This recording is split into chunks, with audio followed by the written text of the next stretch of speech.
Hey there, let's talk about something really interesting, the anti-seducers. You know, those people who seem to repel us from the get-go. Well, it turns out that almost all of them share one major thing in common. They're incredibly insecure. We've all been there at some point or another. We're caught up in our own thoughts and worries, and for a moment, we can't help but feel lost.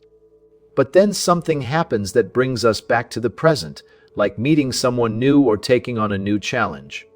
And when that happens, it's like a switch flips. We suddenly feel alive, confident, and ready to take on whatever comes next.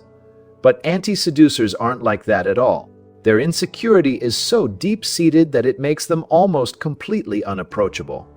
When you try to get close to them, they'll often misinterpret even the slightest hint of ambiguity as a personal attack. They're super sensitive about their own feelings and needs, and anything that doesn't go exactly according to plan will set them off. It might seem like an easy solution, just avoid anti-seducers altogether. But unfortunately, many of these people are actually really good at hiding their true nature from the start. They can be charming and charismatic on the surface, but there's usually a darker side lurking beneath. So how do you spot one? Well, pay attention to how they treat others.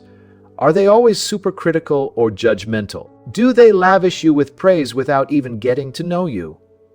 Or do they seem completely clueless when it comes to details? Those are all pretty good signs that there's something going on beneath the surface. Here's the thing, anti-seducers just can't see themselves from your perspective.